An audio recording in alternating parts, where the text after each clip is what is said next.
நான் ஒட்டுமொத்த மீடியாவும் சொல்லலை.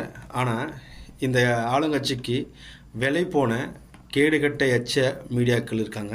அதே மாதிரி அரசியல் கட்சியில் இருக்கிற தற்கூறிகள் விஜய் மேலே ஒட்டுமொத்த வன்மத்தையும் கொட்டுறாங்க.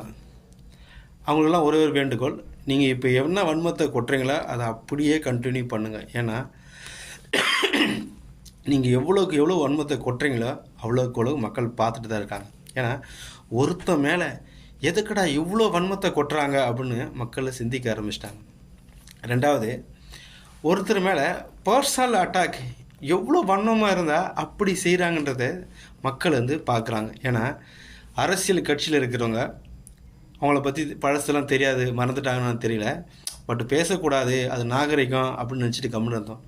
பட்டு இவங்க தான் பேச வைக்கிறாங்க. நியூஸ் ரீடர் பாத்திமா பற்றி தெரியுமா தெரியாதா?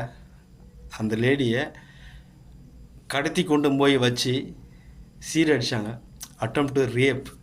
ஆனால் அன்றைக்கி இருந்த பவரில், ஆளுங்கட்சி பவரில் அதை ஒன்றும் இல்லாமல் பண்ணிட்டாங்க.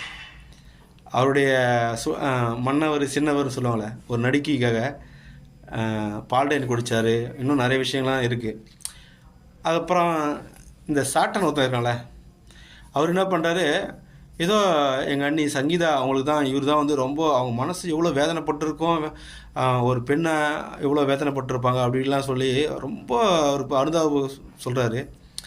விஜயலட்சுமி அவங்களும் ஒரு லேடி தான், அவங்களும் ஒரு பெண்ணு தான். 7 வாட்டி ஒருத்தன் கெடுத்து கருக்கலைப்பு செஞ்சிட்டான்னு சொல்லிட்டு அந்த ஒரு பெண்ணு கம்ப்ளைண்ட் கொடுக்குறாங்க. அபாண்டமாக அவங்க தவறே செஞ்சிருந்தாலும் ஒரு பெண்ணு கருதி அவங்க மேலே ஒரு குற்றம் சுத்தத்தை நம்ம நிறுத்தணும், சொல்லக்கூடாது. ஏன்னா அவங்க வாழ வேண்டிய நிறைய விஷயம் இருக்குது. அவங்க நிறைய பேர் மேலே இந்த மாதிரி தான் அந்த பெண் ஒத்தமை கிடையாது, அவங்க வேறு மாதிரி அவங்க நிறைய பேர்கிட்ட இந்த மாதிரி தான் பழகி கல்யாணம் பண்ணிக்கிறேன்னு அவங்க கூட சேர்ந்து அவங்ககிட்ட கேஸ்லாம் போட்டுறாங்க, எவிடன்ஸ் இருக்குது அப்படின்னு சொல்லி அந்த பெண் மேலே அபாண்டமாக பழி சொன்னவங்க தான் இந்த சாட்டையும் அவங்க டீமும். ஏன் சீமானே என்ன சொல்லியிருக்காரு, அதுவும் பக்கத்தில் அவ்வளோ பெண்கள்லாம் வச்சுக்கின்னு பேட்டி கொடுக்குறாரு நிபுணர்கிட்ட. நான் சமைஞ்ச பொண்ணு அந்த குடிசையிலேருந்து தூக்கி போயிட்டேன், நான் ரேப் பண்ணேன், நீங்கள் எல்லோரும் வஞ்சி கட்டி கேட்க வந்துட்டீங்க அப்படின்னு வாய் கூசாமல் சொன்னவர் தான்.